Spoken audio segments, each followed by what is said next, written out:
प्रभु राम देव भगवान अल्लाह खुदा ईश आदि नाम एक ही शक्ति के हैं। वो कैसा है, कहां है, कैसे मिलता है, किसने देखा है?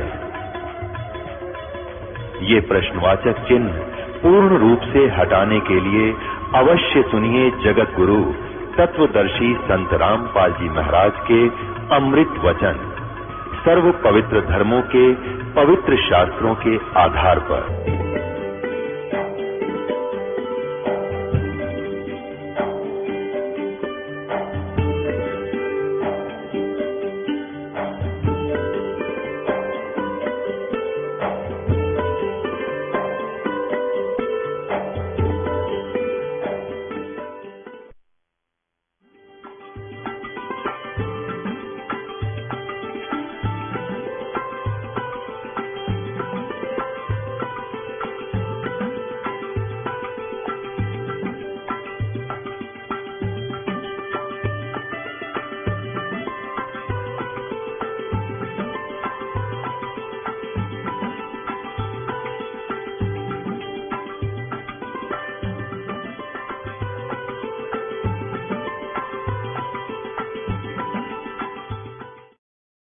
यजुर्वेद अध्याय नंबर 5 के श्लोक नंबर 1 में 2 बार गवाही दी है। परमात्मा सशरीर है और उस परमेश्वर का सबका धारण पोषण करने के लिए भी शरीर है, जो तीनों लोकों में प्रवेश करके सबका धारण पोषण करता है, वो भी एक अन्य शरीर है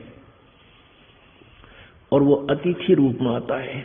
कुछ दिन मेहमान रूप में यहाँ रहकर अपने तत्व ज्ञान का प्रचार करके फिर प्रस्थान कर जाता है। अतिथि उसको कहते हैं जिसके आने की तिथि पूर्व निर्धारित ना हो। तो परमात्मा ऐसे आता है जिसका किसी को पता नहीं होता वो कब प्रकट होगा, कहां होगा। ऐसे वो परमात्मा जब अतिथि रूप में आता है तो भी उसका एक शरीर है और सतलोक में परमात्मा जो रहता है वो उसका एक और तेजोमय शरीर है। परमात्मा साकार है। अपने आत्माओं सतयुग के ब्राह्मण और वेद के पूर्ण विद्वान और दुर्गा की पूजा करें और तरह गजब। फिर कहां के विद्वान थे? उन्होंने वेदों को समझा क्या? अपने आत्माओं गीता जी को नहीं समझा उन्होंने। तो क्या बताते हैं भाई? सतगुरु बिन काहुन पाया ज्ञाना, जो तो था बुझ छड़े किसाना। गुरु बिन वेद पढ़े जो प्राणी, समझे न सार रहे अज्ञानी। अब ये सार नहीं समझ सके, गीता और वेदों को भी नहीं समझ सके ये लोग। क्यों? क्योंकि इनको सतगुरु नहीं मिले। ना ब्रह्मा को मिले, ना विष्णु को मिले, ना शिव को मिले। ब्रह्मा विष्णु शिव को मालिक मिले अवश्य थे। मिलने का तात्पर्य ये नहीं है कि सामने आमने दर्शन हो ले, 2 बात कर ली, नहीं। वो तत्व ज्ञान उनको बताया जाता है। 34 में अध्याय 4 अध्याय के 34वें श्लोक में कहा है कि उन तत्वदर्शी संतों को दंडवत प्रणाम करने से और कपट छोड़कर निष्कपट भाव से प्रसन्न करने से वो तत्वदर्शी संत आपको तत्व ज्ञान बताएंगे, यानी एकाधीन होकर। और आधीन ये ब्रह्मा विष्णु महेश नहीं हो पाए, इसलिए परमात्मा इनको मिले अवश्य थे, लेकिन इन्होंने ज्ञान ग्रहण किया नहीं मालिक से।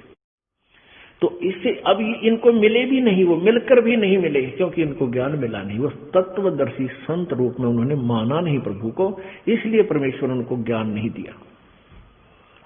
ज्ञान कोई ऐसा नहीं भागते भागते किसी एक एकड़ पर थोप दे। ये तो अति आधीन दीन हो प्राणी, और वह को कहना ये अकथ कहानी, अकथ जो कितने बिना वर्णन की जा सकता। ये ज्ञान अति आधीन दीन हो प्राणी, बहुत भी नम्र भाव से और सच्ची श्रद्धा से पूछे उसको ये तत्व ज्ञान बताना धर्मदास, अन्यथा इसका जिक्र मत करना।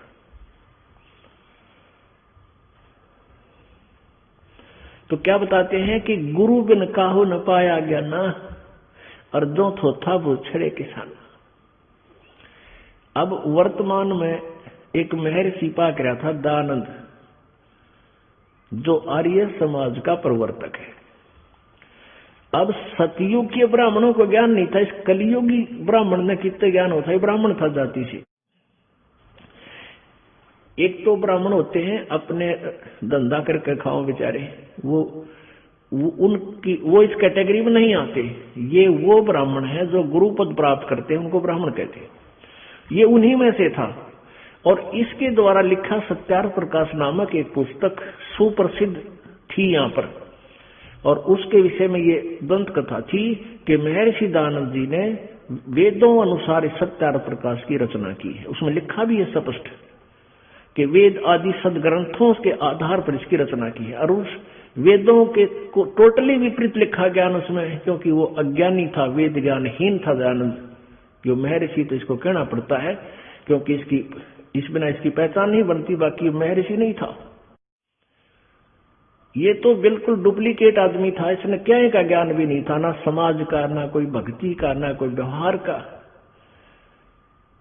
किसी नियम से। अब देखो आपके समक्ष, ये तो दास ने वर्बली बताया, अब आपको दिखाते हैं ये इनका यथार्थ तो इन्होंने लिखा है, वही जो का तो दिखाते। देखिए सत्यार्थ प्रकाश। अब इनसे निर्णय होगा कि ये किसी ऋषि थे, क्योंकि वेदों के ज्ञान को ये असत्य मानते हैं और वेदों के विरुद्ध इन्होंने अपनी थ्योरी बना रखी थी। सत्यार्थ प्रकाश महर्षि दयानंद सरस्वती द्वारा रचित। ये कहां से प्रकाशित है? सत्यार्थ प्रकाश है। इसके विषय में क्या लिखा है? वेद आदि विविध सदशास्त्र प्रमाण समिंतर। वेद आदि विविध सदग्रंथों से, सदशास्त्रों के प्रमाणों से इसकी रचना की है। किसने? श्रीमद परमहंस परिव्राजक आचार्य महर्षि दयानंद सरस्वती स्वामी विरचित है। ये कहां से प्रकाशित है? वैदिक यति मंडल, दयानंद मठ दीनानगर पंजाब से प्रकाश। ये मुद्रित कहां से है? मुद्रक है आचार्य प्रिंटिंग प्रेस, दयानंद मठ गोहाना मार्ग रोहतक से। इसका हम थोड़ा सा आपको रिहर्सल कराएंगे। 154 पृष्ठ पे 7वें समोल्लास में ये देखिएगा, ये 7वां समोल्लास है।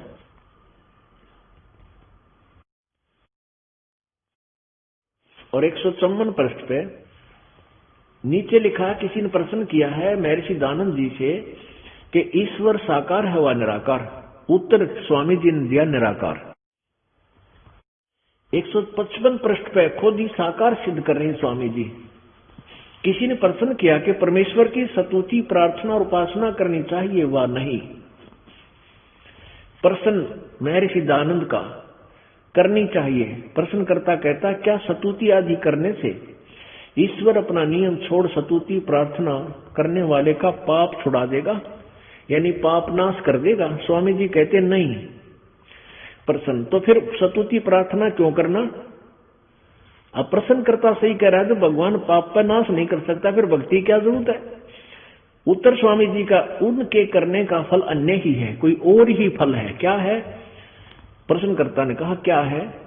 उत्तर स्वामी जी का, स्तुति से ईश्वर में प्रीति, उसके गुण कर्म स्वभाव से अपने गुण कर्म स्वभाव का सुधरना, प्रार्थना से निरअभिमानता, उत्साह और सहाय का मिलना, उपासना से परब्रह्म से मेल और उसका साक्षात्कार होना। अरे वाह महर्षि! 154 पर तक है भगवान निराकार है, और 155 पर कहे उपासना से पाप तक कटे नहीं और परब्रह्म से मेल। ओहो, यानी ब्रह्म से भी दूसरे भगवान, दूसरे ब्रह्म तो परमात्मा मेल मिलन हो जा। मेल भी साकार तो होगा, निराकार तो होके।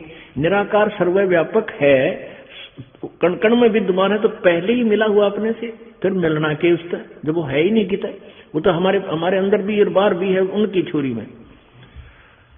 और फिर साक्षात्कार तो आमने सामने होता है, साकार से, निराकार से नहीं होता।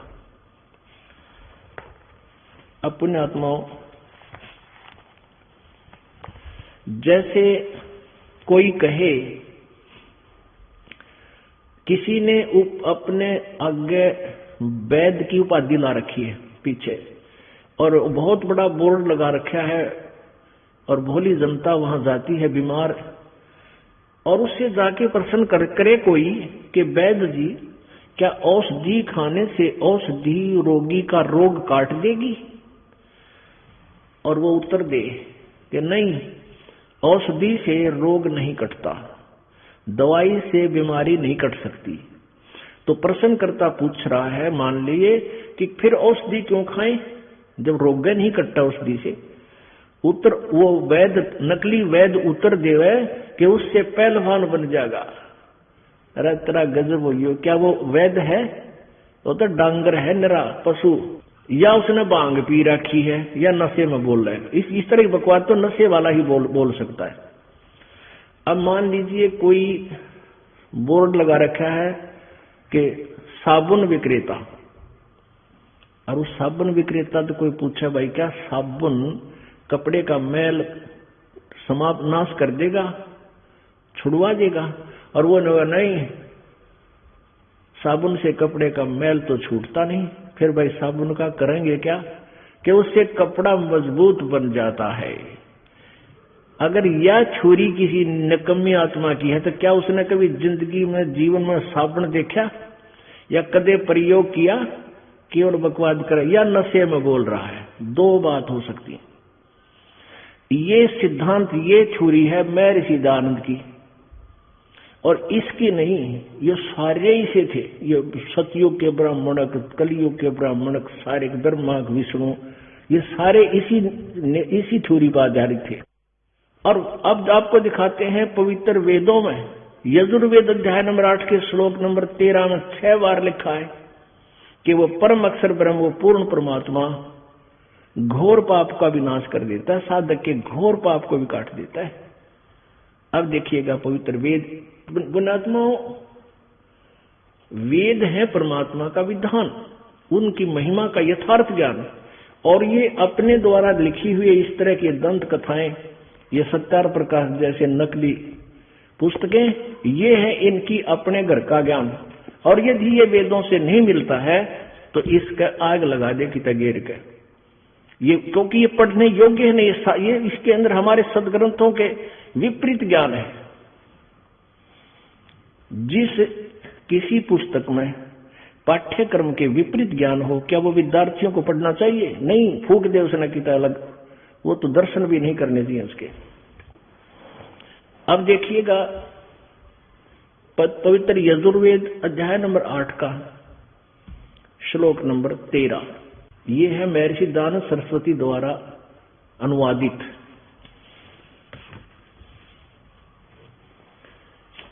अब प्रकाशक है सार्वदेशिक आर्य प्रतिनिधि सभा 2/5 महर्षि दयानंद भवन, रामलीला मैदान, नई दिल्ली से। इसमें लिखा है कि संपूर्ण 40 अध्याय, इसका अनुवाद किया महर्षि दयानंद सरस्वती ने, महर्षि दयानंद सरस्वती ने। ये प्रकाशक मुद्रक है इसके Prince offset printers, 1510 Pataudi house, Daryaganj, नई दिल्ली। अब आइए इसके 8वें अध्याय के 13वें श्लोक में।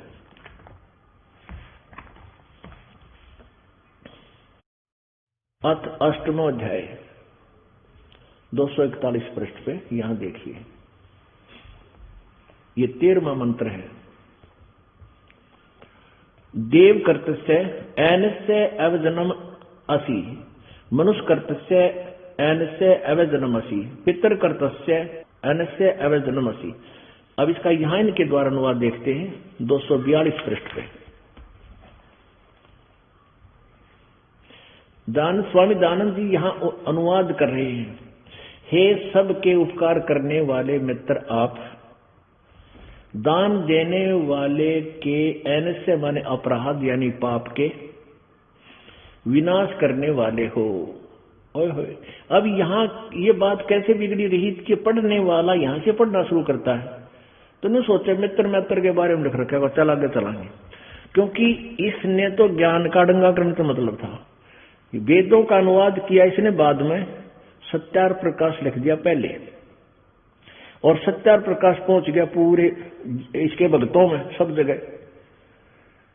अब ये अनुवाद करके अपने कलम से वेदों का अनुवाद कर रहा है कि परमात्मा पाप नाश कर दे, और इसकी अपना सिद्धांत कहता है पाप नाश साधना से, उपासना से पाप नाश नहीं होते, भगवान पाप नाश नहीं करता। और वेदों में लिखा और पढ़ है और अनुवाद कर रहा है, फिर भी इसके हृदय में नहीं आया कि तू लिख के रहा है, तेरा विधान क्या है। अब यहां मित्र लिख दिया इसने, तो पढ़ने वाला नहीं सोचा करता है कि मित्र के बारे में लिख रखा है, भगवान के विषय में नहीं है। अब देखिएगा,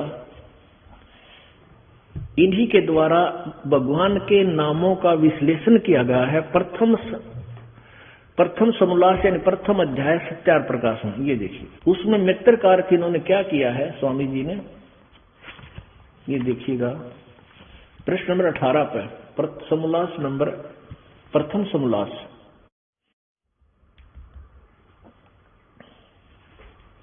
प्रश्न नंबर 18 पे सत्यार्थ प्रकाश है। इसमें लिखा है कि जो सबसे स्नेह करे, सबको प्रीति करने योग्य है, वह है परमेश्वर, सबका सच्चा मित्र है। इससे परमेश्वर का नाम मित्र है। तो यहां इसे सिद्ध हो गया कि जहां मित्र का अर्थ है परमेश्वर, तो यहां हम कहेंगे हे सबके उपकार करने वाले परमेश्वर। अब इस परमात्मा ने सद्बुद्धि दी इन चतुर, इन नकली ऋषियों की खाल तारने के लिए। इन्होंने कितना कुछ लिख रखा है, वही परमात्मा ने इस दास को बुद्धि दी कि वहां देख इसके, वहां से पकड़ इसके शिकंजे और वहां से पता लगेगा ये क्या था। तो अब देखिएगा, हे सबके उपकार करने वाले मित्र, यजुर्वेद अध्याय नंबर 8 के श्लोक नंबर 13 को पढ़िए।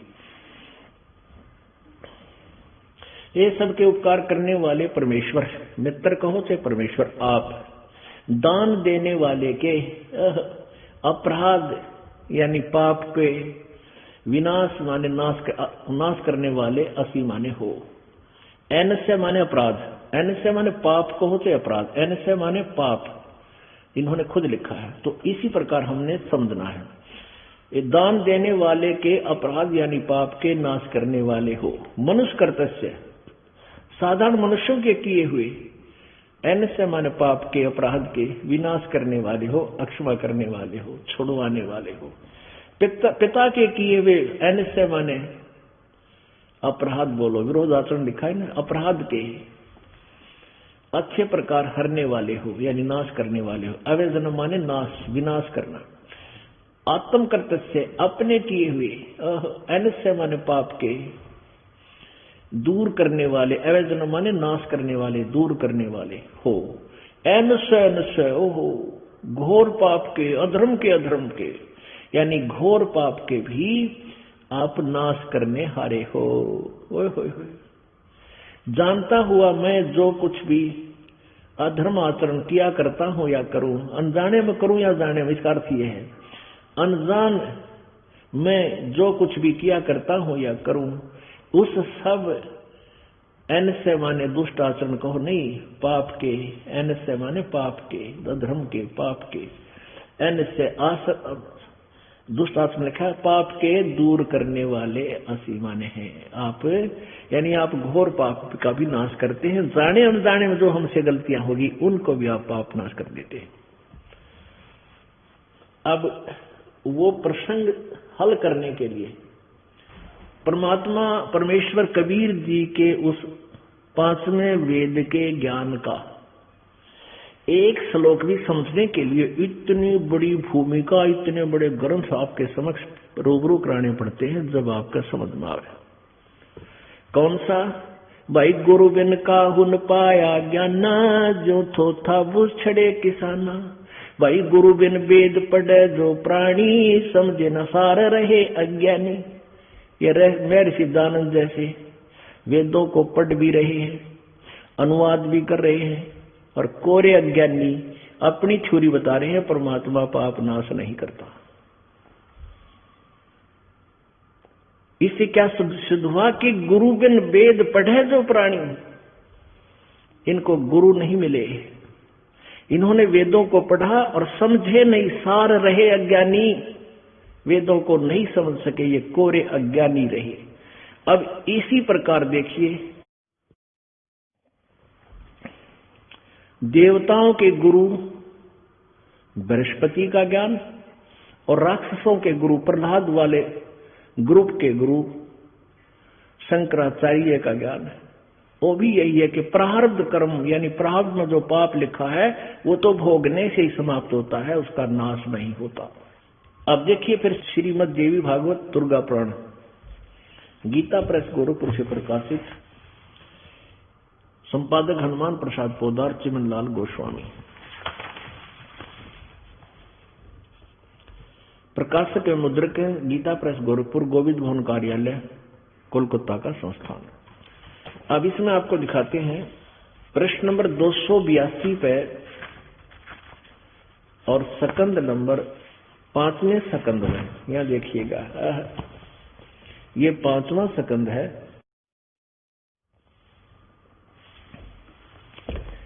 श्रीमद् संक्षिप्त देवी भागवत 282 पे व्यास जी कहते हैं, ये राइटर ऑफ पुराण, पुराणों का लेखक व्यास जी कहते हैं, देवराज इंद्र की बात सुनकर बृहस्पति जी उनसे कहने लगे। अब इंद्र से देवताओं का गुरु बृहस्पति क्या विचार दे रहा है, यहां सुनिए 283 में। इसके बोल सुनो देवताओं के गुरु के। प्रारब्ध कर्म का अभाव बिना भोगे नहीं हो सकता, यह स्पष्ट है। यानी आपके भाग्य में कोई पाप आपका उदय हो रहा है, आपको दुख हो रहा है, वो भोगना ही पड़ेगा, कटेगा नहीं, नाश नहीं होगा। फिर बता भगवान की आवश्यकता क्या है जब हमारे ऊपर आपत्ति पापत्ति आवेगी, फिर बदलिया भगवान, फिर तो यानी बिल्कुल नास्तिक हो जाएंगे इन सिद्धांतों से। और हो ही रहे थे हम कि कसर छोड़ रखी है। यहां देखो, प्रारब्ध कर्म का अभाव बिना भोगे नहीं हो सकता, यह स्पष्ट है। आर्य संपूर्ण देवता तुम्हारे सहायक हैं, तुम स्वयं भी बुद्धिमान हो, फिर भी जो होनी है वह होकर ही रहेगी, तुम उसे टाल नहीं सकते। ऐसी स्थिति में सुख और दुख की चिंता में नहीं पड़ना चाहिए। महाभाग, सुख और दुख ये दोनों कर्म से, पुण्य और पाप के अक्षय के सूचक हैं कि जितना दुख आवे है उस तो तेरे पाप कट रहे हैं, और सुख है वो तेरे पुण्य नाश हो हैं। आप बता रहे हैं। अतएव विद्वान पुरुषों को चाहिए कि सुख के अभाव में भी सर्वथा आनंद का ही अनुभव करे। अरे वाह! अतएव महाराज इस अवसर पर सुयोग्य मंत्रियों से परामर्श लेकर विधि पूर्वक यत्न करने में कटिबद्ध हो जाओ। यत्न करने पर भी जो होनहार होगा वही सामने आएगा। अब यहां देखिए एक और कमाल कर रखा है। अतएव विद्वान पुरुषों को चाहिए कि सुख के अभाव में भी सर्वथा आनंद का अनुभव करे। अरे वाह! वाह रे देवताओं के गुरु! अब आपके पेट में दर्द हो जाए और मारे किल की, अन्यों के पेट में दर्द हो जाए फिर भी सुख का अनुभव करे खूब जोरदार से। इनका कहने का तात्पर्य कभी हो सकता है? तेरा आप पर आपत्ति आ रही है, उसमें कैसे सुख अनुभव कर सकते हो?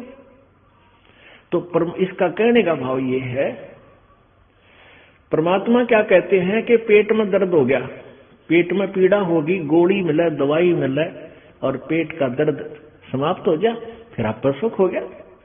जब दर्द नहीं, दुख ही दूर नहीं होगा तो दुख में सुख का अनुभव कैसे हो सकता है?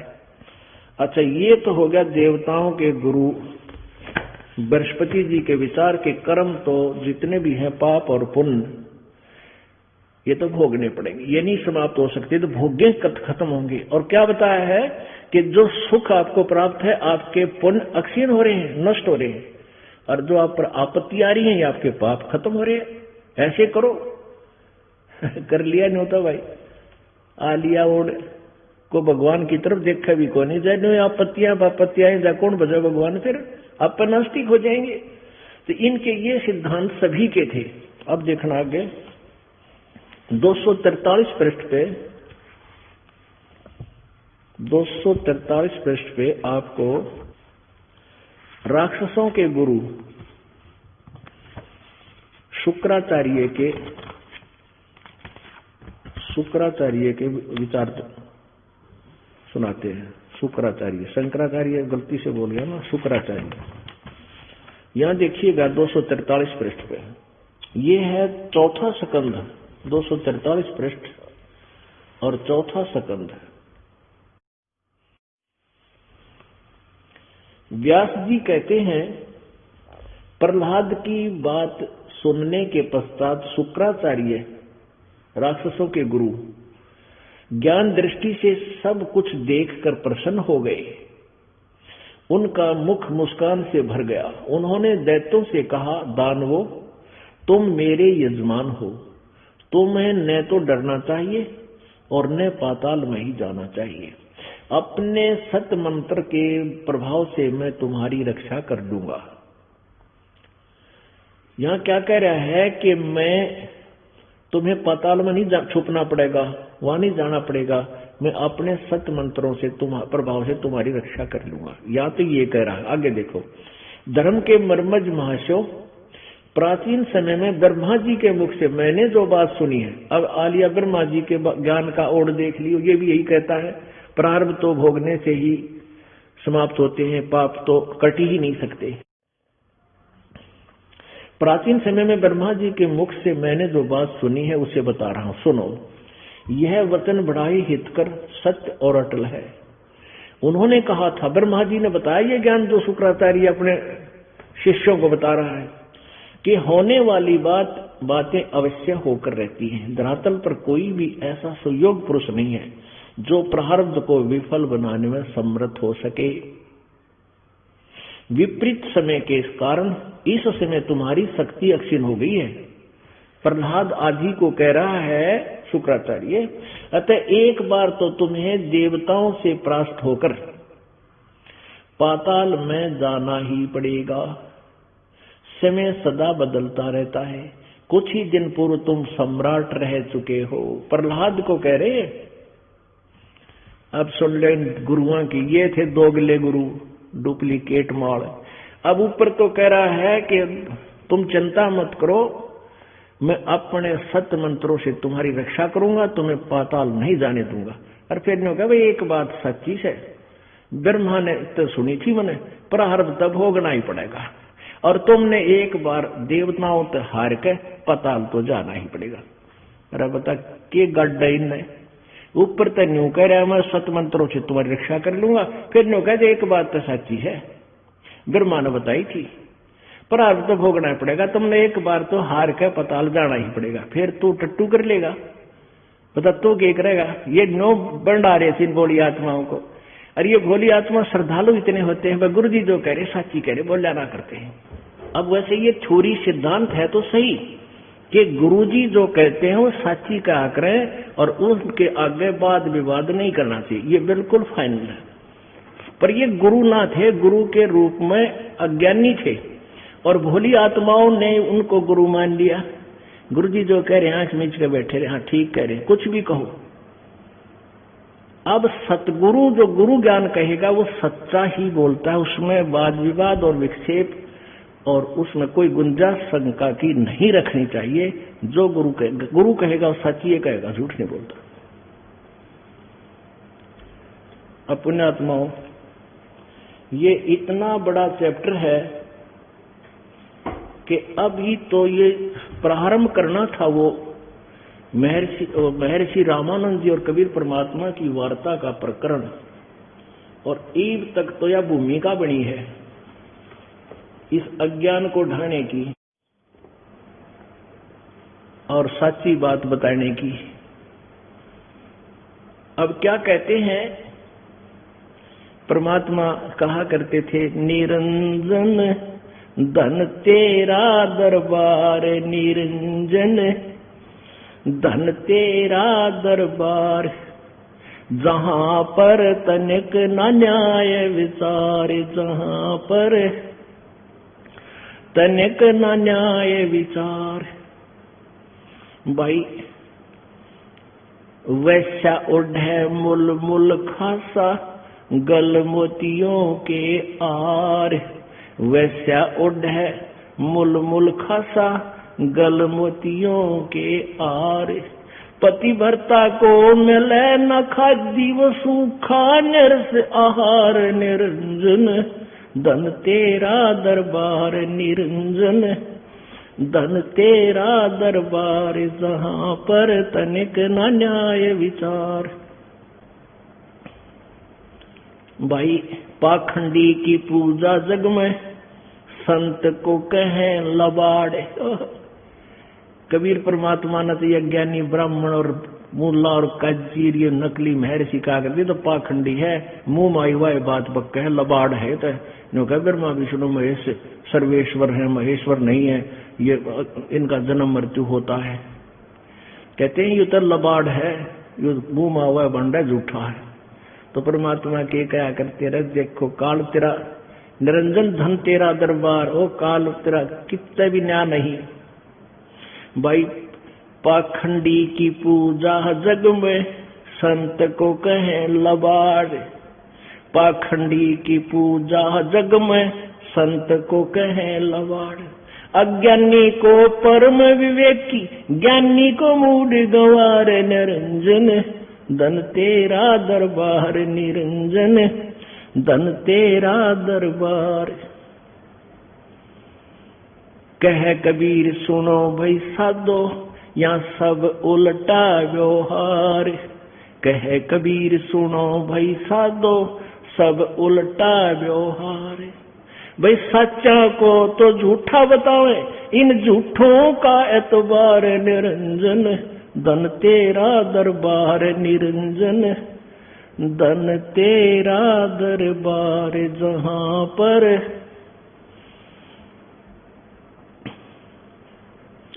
कह कबीर सुनो भाई साधो, सब उल्टा व्यवहार। कहे कबीर सुनो भाई साधो, यहाँ सब उल्टा व्यवहार। सच्चों को तो ये झूठा बतावे, इन झूठों का एतबार। निरंजन धन तेरा दरबार, निरंजन धन तेरा दरबार जहां पर तनिक न न्याय विचार। ओए होए। परमात्मा जब आए थे कबीर भगवान सन 1398 से 1518 तक रहे थे। ये अमृत ज्ञान जो दास आपको सुना रहा उन्हीं का दिया हुआ, यही बताया करते थे। जब ही सतनाम हृदय धरो, भयो पाप को नासे। जैसे चिनगारी अग्नि की, भाई पड़े पुराने घासे। परमात्मा वेद ज्ञान बता रही है कि जब ही सच्चे नाम का आपको प्राप्त हुई, सच्चे नाम आपको प्राप्त हुआ और सच्चे दिल से आपने स्मरण करना शुरू कर दिया सतनाम का। सतनाम कोई जाप नहीं है, वो सच्चा नाम 2 अक्षर का होता है। उसमें एक ओम मंत्र, एक गुप्त मंत्र है जिसको तत्व बोलते हैं, वो अलग मंत्र है। जिनको सतनाम प्राप्त हो चुका है वो प्राणी, वो पुण्यात्मा समझ रही है। तो कहते हैं जब ही सतनाम हृदय धरो, हृदय धरण का मतलब है सच्चे दिल पे स्वीकार कर कर सच्चे भाव से उसका सिमरण शुरू कर दोगे कसक के साथ। भयो पाप को नाश, यानी सब नाश, पाप आपके नाश हो जाएंगे। किस प्रकार? जैसे चाहे लाखों टन सूखा घास पड़ा हो और उसमें एक माचिस की सींक त्रास कर डाल दे जला के, सारे को फूक कर नाश कर देगी, ढेर बना देगी, राख बना देगी थोड़ी सी, और चलेगी तेज हवा इधर उधर उसको करके साफ कर देगी। क्या बताते हैं? परमात्मा कहा करते थे जब ही ये कहते थे प्रारब्ध नहीं कटे, पाप नाश नहीं होते साधना से। और परमात्मा पंदी छोड़ कबीर जी कहा करते थे जब ही सतनाम, सच्चे नाम का जाप आपको मिल जाएगा, जब ही सतनाम हृदय धरो भयो पाप को नाश, और मानो चिनगारी अग्नि की, भाई पड़ी पुराने घास। इस तरह आग ला देगा मेरा मंत्र आपके ढेर सारे पापों में। कैसे? कि आपके युगों युगों के संचित कर्मों का ढेर बना हुआ है, पाप गणे और पुण्य थोड़े। उन पापों को यदि भोग कर ही पूरा करना पड़ेगा तो 84 लाख योनियों में भोग लेते हैं, हम नरक में भी जाते हैं, जब तब भी खत्म ना होते वो, फिर भी बैलेंस रह जाते हैं। तो कैसे खत्म हुआ ये?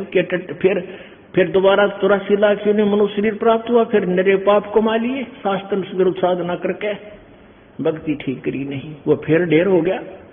पृथ्वी ऊपर पग जो धारे, करोड़ जीव एक जन्म मारे। ओहो, एक दिन में करोड़ों जीवों की हिंसा करके आप विश्राम करते हो अपने पेट भरने के लिए, और वो पाप आपके बैड अकाउंट में लिखे जाते हैं, चाहे जाने में हो चाहे अनजाने में। जब तक आप पूर्ण परमात्मा कबीर जी की शरण में नहीं आते, पूर्ण संत के माध्यम से सच्चा उपदेश, ये सत्यनाम, सच्चा नाम और सार नाम आपको नहीं मिलता, तब तक आप किसी भी इष्ट की, ब्रह्म की, परब्रह्म की या किसी भी देव की पूजा करते हो, आपको दोनों पाप भोगने पड़ेंगे, कर्म, दोनों कर्म भोगने पड़ेंगे, पुण्य भी और पाप भी। अब पाप तो जन्म हुआ करोड़ों और पुण्य को ना एक भी, क्योंकि हम मुश्किल से मंगलवार को 100 रुपये का प्रसाद बैठा करके 7वें दिन, बताओ क्या पुण्य हो गया, चार बूंदी बैठ दी था, वो कोई पुण्य था। और पाप बिना गिनती के, हमें साधना का ना पता था वो कौन सी भक्ति करे, कैसे धर्म पुण्य किए करें, तो पाप की तो गाड़ी वर्गी एक दिन में, और पुण्य होया ना एक भी, तो एक का दिन। और आप भक्ति करेंगे, जैसे बाप हो, आपको सतनाम मिल गया, प्रथम मंत्र मिला, उसी दिन से आपको राहत शुरू हो जाएगी। दूसरा मिलने के बाद तो बहुत ही कमाल हो जाएगा। तो तीसरा मिल गया सार नाम, फिर तो बेड़ा पार होगा। अब आपको मंत्र मिल गया, आप भी काम करते हो, सतनाम आपको मिल गया, आप भी कार्य करते हो उसी तरह जैसे अन्य आन उपासक करते हैं, और आपसे भी पाप होते हैं, लेकिन आपके वो पाप जो अनजाने में हो रहे हैं वो इस भक्ति से डेली नाश हो जाएंगे। जैसे परमात्मा कहते हैं, इच्छा कर मारे नहीं, बिन इच्छा मर जा, कह कबीरदास का पाप नहीं लगा। एक तो आपको ऐसे पाप नहीं होंगे, और फिर जैसे आप किसान हल बाता है, मजदूर मिट्टी खोदता है, या और भी बहुत से कार्य करते हैं, पोछा मारते हैं, हमें पता है कि अब पाप विनाश हो रहे हैं और करने पड़ रहे हैं ना, जीव भी विनाश हो रहे हैं और करने पड़ रहे हैं। हाली को पता है कितने कीड़े मकोड़े के पेट में वो नुकीली फाड़ी निकाल रहा हूं और मर रहे हैं, उनको जमीन से बाहर पटका जा रहा है। कहते हैं इस तरह के जो पाप तुम्हें होंगे कर्तव्य कर्म में, ये आपके इस भक्ति के द्वारा साथ साथ नष्ट होते रहेंगे। जैसे आप वस्त्र पहनते हो, कपड़े, और डेली मैले हो जाते हैं, आप साबुन और पानी से डेली धोकर सुखा देते हो, उज्जवल हो जाते हैं। ऐसे ही आपको जो ये मंत्र मिला हुआ है, ये आपके पापों को डेली हिसाब करेगा, और फिर रहेंगे संचित मंत्र, जो संचित कर्म आपके, वो उस समय फूके जाएंगे जब आपको अंतिम, वो तो डिपॉजिट है, वो अभी आपको हानि लाभ नहीं दे रही, वो तो रखे हैं, उनको परमात्मा भी नहीं करेगा आपका साफ, क्योंकि ना बेरा आप कब काल के जाल में आकर नाम छोड़ जाओ, गुरुजी से दूर हो जाओ, और परमात्मा इतना बावड़ा नहीं है, वो सारी जाना है। ये कभी भी काल प्रेरित होकर प्राणी फिर भी यहां से भाग सकता है, क्योंकि इसके कर्महीनता इतनी है। तो उनको जो आपका नाम, जो संचित कर्म आपके रखे हैं, उनको परमात्मा फिर फूक देगा। कहते हैं कर्म भ्रम ब्रह्मांड के, मैं पल में करहूं नेश, और जिन हमारी दो ही दी सो करो हमारे पेश। अंत में मैं भी जब आप परमात्मा की कसक में अंतिम सांस तक इनकी शरण में सिमरण करते हुए जाओगे, तब आपके पापों को परमात्मा आग लगा देगा। कैसे?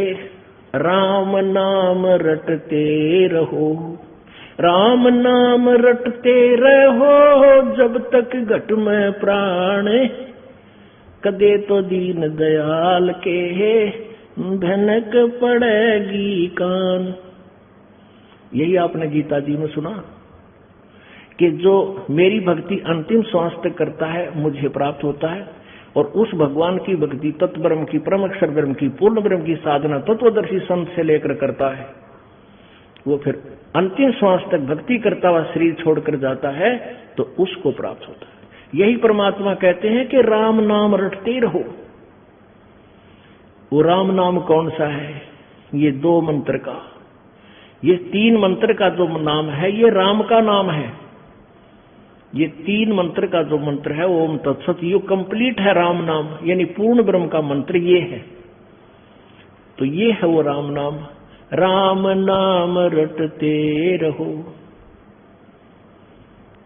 राम नाम रटते रहो जब तक घट में प्राण, यानी अंतिम श्वास तक।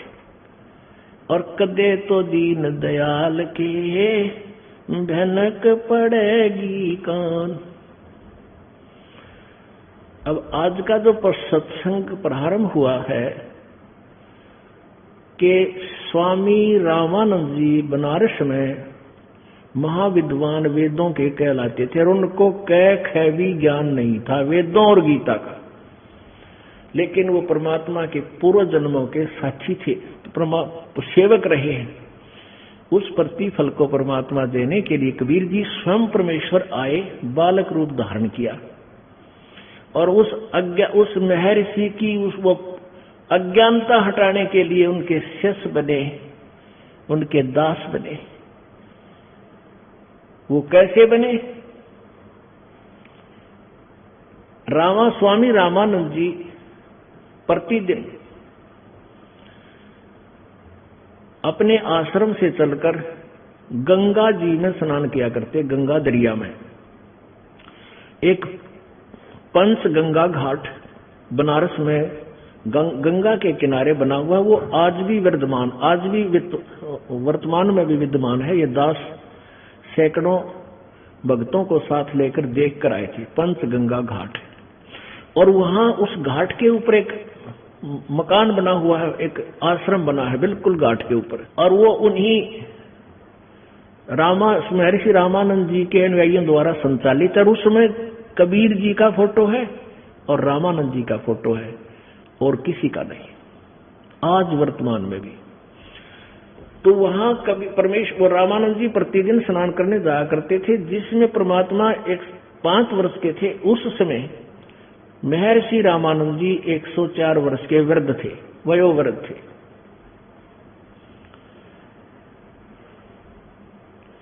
और गंगा जी में स्नान करने प्रतिदिन जाते थे। उनके आश्रम से थोड़ी ही दूरी पर था, 1-2 एकड़ यानी 200-400 फुट की दूरी पर। परमात्मा कबीर जी ने अपनी उस प्यारी आत्मा को शरण में लेने के लिए रामानंद जी को उनके शिष्य बने और गुरु मर्यादा बनाने रखने के लिए कि आने वाले समय में ये काल के दूत यूं ना कह दें कि कबीर जी ने कौन से गुरु बनाया था, इसलिए गुरु की आवश्यकता ही नहीं, तुम सीधे भगवान से कनेक्शन कर लो। जैसे वर्तमान में एकाद ये संत अब शुरू हो गया था इस तरह की कहानी बनाना, जैसे राम सुखदास जी जिन्होंने गीता जी का अनुवाद भी किया हुआ है। वो क्या कहते हैं कि कहते थे कि गुरु की आवश्यकता नहीं, अब तो उनकी मृत्यु होगी, गुरु की आवश्यकता नहीं, सीधे श्री कृष्ण से तार जोड़ लो, बस श्री कृष्ण से तार जोड़ लो। अब इस तरह की थ्योरी शुरू हो गई थी और इसने तो आसानी से जीव मान लेगा कि जरूरत है गुरु के पास जाओ, 36 पंगे कराएंगे, ठीक है श्री कृष्ण से तार जोड़ लेंगे, ये जुड़ लिए तार नहीं होता। अब आप पे कोई नहीं होगा मैं अपने तार जोड़ लूंगा, बिजली तो कद्दे नहीं जुड़े हैं, वो तो जोड़ने से प्रार्थना करनी पड़ेगी, उसकी मर्यादा का पालन करते हुए वो तार जुड़ाने पड़ेंगे। इसलिए परमेश्वर ने, कबीर जी ने एक 2.5 वर्षीय बालक का शिशु रूप धारण किया। 2.5 वर्षीय बालक का, 5 वर्ष की आयु दिखा रहे थे, 2.5 वर्ष के बालक का रूप धारण किया और उस गंगा घाट की पैड़ियों के ऊपर जाकर लेट गए। स्वामी जी रामानंद जी मुंह अंधेरे वक्त से उठकर जाते थे, ब्रह्म मुहूर्त होता है सूर्य उदय होने से 1.5 घंटा पहले, स्नान करने के लिए वहां गए और अंधेरे में परमात्मा दिखाई ना दिए उसको, रामानंद जी को। और कबीर जी के सिर में पैर की खड़ाऊ लगी, जूता, वो लकड़ी की खड़ाऊ होती थी जूतों के स्थान पर, चप्पल, वो परमात्मा के सिर में लगी, बालक रूप में लेटे हुए थे। ओए होए, तो रोने लगे जैसे बालक रोता है, ट्या ट्या ट्या। अब रामानंद जी ने सोचा कोई बालक था और इसका चोट लाएगी। साधु दयालु होते, एकदम झुके नीचे ने और हाथ सिर पे हाथ फेरा, बेटा रो मत, राम राम बोल, राम राम बोल, राम के नाम तो सारे दुख दूर है, राम राम। अब परमात्मा चुप हो गए। और रामानंद जी के गले में एक कंठी की माला होती थी, कबीर पंथी रखा करें, एक तुलसी की माला, और वो एक ही मन का होता है उसमें। उसको वो पहचान है कि ये वैष्णव साधु है और कबीर पंथी है, यानी कबीर पंथियों की ये पहचान बनाते हैं वो, क्योंकि रामानंद जी वैष्णव साधु थे और वे कंठी की माला रखा करते। अब कबीर पंथी भी वह टेपस्पीट रहे, वही परंपरा अपनाए हुए हैं वर्तमान में, जबकि वो तो एक परमात्मा ने उस भोली आत्मा के अज्ञान को हटाने के लिए लीला की थी कि वो उसी ने मान्य थे शेष जिसके गले में कंठी माला हो। रामानंद जी की वह कंठी एक तुलसी के मणिये की से मोटे मन का रस्सी में डाल तो धागे में डालकर पिरो रखा होता है, वो निकल के सिरमत है और परमेश्वर कबीर जी के गले में डल गई। अंधेरे में रामानंद जी ने दिखी को ना, परमात्मा कबीर जी शांत हो गए, उनका काम पूरा हो गया, चुप हो गए। तो रामानंद जी बोले बेटा बैठ जा, यहां बैठ जा, मैं स्नान कर लेता हूं, तुझे आश्रम ले चलूंगा, जनता ना कर डरिए ना, घबरा मत, तुम्हारे घर भिजवा दूंगा। अब स्वामी जी तो स्नान करने लगे, अंतर्यामी वहां से अंतर्ध्यान हो गए, आके अपने मुंह बोले माता पिता नीरू नीमा की कुटिया में आके सो गए। रामानंद जी स्नान करके बाहर आए, देखा उन्हें बालक है नहीं। उन्होंने सोचा चानना हो गया है, रोशनी हो गई है, चला गया होगा बालक अपने घर में, बात समाप्त करी। इस प्रकार परमेश्वर कबीर जी ने स्वामी रामानंद जी को गुरु धारण किया, गुरु बनाया। अपने आत्माओं, अब ये प्रसंग बहुत लंबा चौड़ा है, समय पूरा हो गया है, ये कल सुबह आपको सुनाएंगे शेष कथा। बोलो सतगुरुदेव। परम पिता परमात्मा पूर्ण ब्रह्म सारी सृष्टि के रचनहार कुल मालिक कबीर बंदी छोड़ कबीर परमेश्वर कबीर देव अल्लाह कबीर अल्लाहु अकबर, ये वही परमात्मा है जो सन 1398 से और सन 1518 तक 120 वर्ष इस काल के लोक में और इस पृथ्वी के ऊपर बनारस भारतवर्ष की पवित्र भूमि पर बनारस शहर अर्थात काशी में ये परमात्मा रहे। ये सह शरीर आए थे, सह शरीर चले गए थे, इनका किसी मां से जन्म नहीं हुआ था। जैसा कि आप कल के सत्संग में सुन रहे थे, परमात्मा बताते हैं अपनी प्यारी आत्मा धर्मदास जी को कि ये सभी आत्माएं काल के जाल में फंसी हुई हैं, ये सब मेरी आत्माएं हैं। चाहे कोई चींटी बना है, चाहे कोई हाथी है, यानी सभी प्राणी, चाहे मानव शरीरधारी, चाहे देवता हैं, ये सभी परमात्मा कबीर जी कहते हैं मेरी आत्मा है, मेरे बच्चे हैं। और ये अपनी गलती के कारण इस काल के जाल में फंस गए। इस काल भगवान ने अर्थात 21 ब्रह्मांड के स्वामी ब्रह्म ने इन भोली आत्माओं को अपनी चुंगल में जबरदस्ती फंसा रखा है, बाई फोर्स। इनको ऐसे रस्सों से बांध दिया, इनको बंधे भी नजर नहीं आ रहे, जैसे काम क्रोध मोह लोभ अहंकार।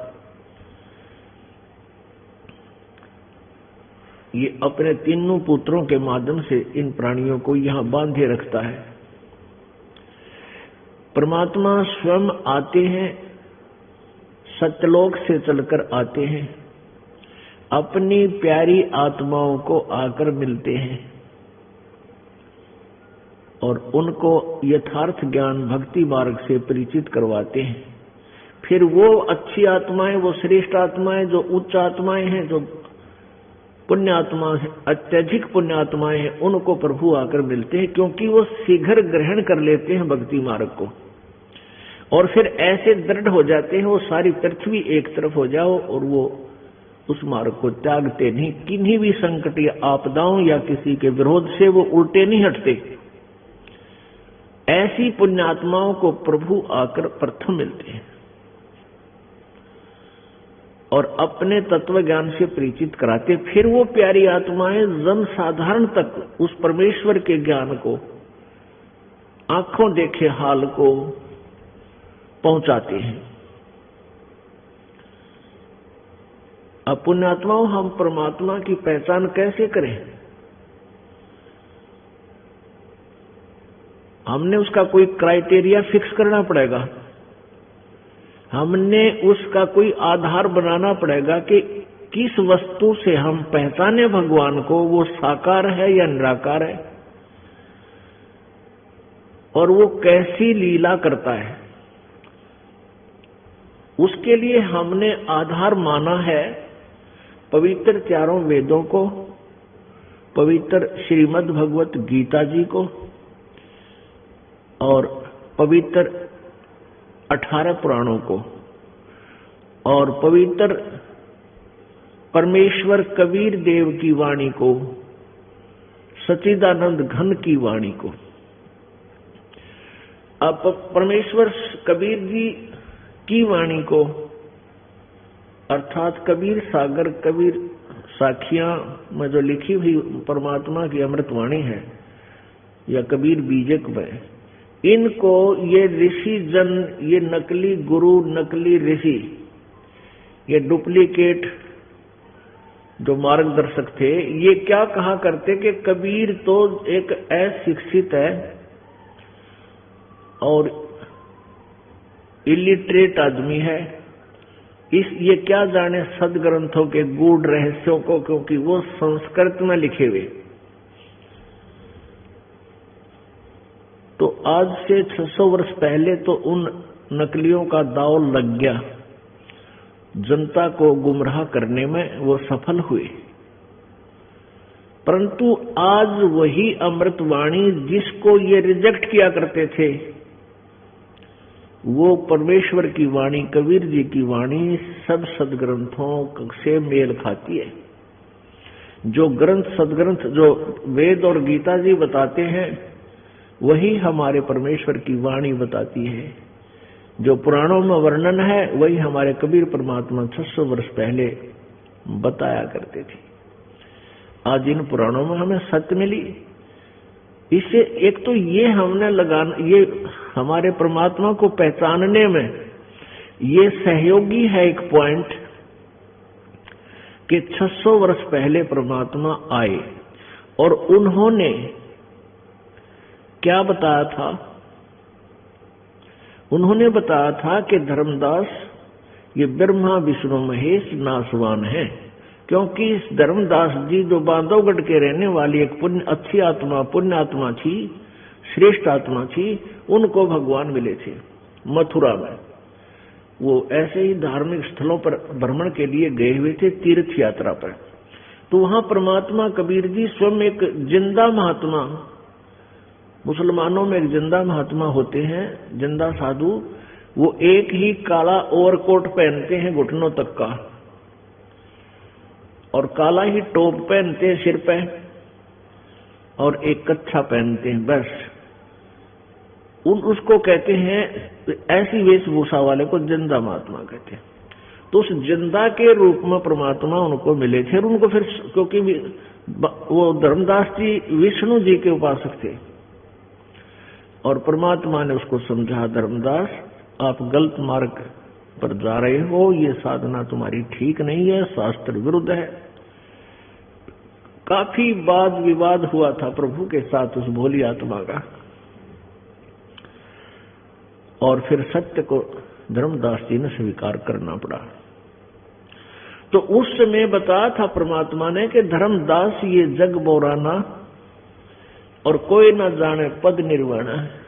निर्वाण माने मोक्ष मार्ग, कि धर्मदास ये जग बोराना कोई ना जाने पद निर्वाणा। यानी कोई भी मोक्ष मार्ग से परिचित नहीं है। पुण्यात्मा, ये बात समझ में नहीं आती कि प्रत्येक आदमी एकदम फड़क जा है नो सुनकर, क्या किसी को भी पता नहीं मोक्ष मार्ग का? कबीर जी ने जो शब्द कहे, हाँ, किसी को भी पता नहीं मोक्ष मार्ग का, पूर्ण मोक्ष मार्ग का। तो परमात्मा ने उस समय आकर बताया था कि ब्रह्मा विष्णु महेश के माता पिता हैं, इनकी जन्म मृत्यु होती है। तो उस समय परमात्मा को ये कहकर रिजेक्ट करने की चेष्टा की नकली गुरुओं और संतों ने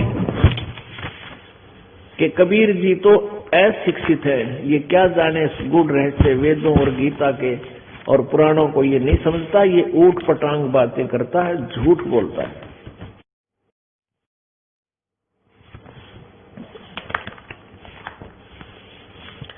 ये झूठा है। और परमात्मा क्या बताया करते थे कि धर्मदास ये जग बोराना, सब संसार विचलित है और कोई न जाने पद निर्वाणा। कोई भी भक्ति के यथार्थ मार्ग को, मोक्ष मार्ग की साधना पद्धति माने विधि को, पद्धति उसकी वे ऑफ वर्शिप को नहीं परिचित है, पूर्ण मोक्ष की। और कहते हैं अब मैं तुझे जो कथा सुनाऊंगा सृष्टि रचना की, इसलिए मैंने ये कथा सुनानी पड़ी कि कोई भी परमात्मा से परिचित नहीं है। अपनी महिमा परमेश्वर ने आप ही बताई और ये सृष्टि रचना का यथार्थ ज्ञान भी प्रभु ने दिया।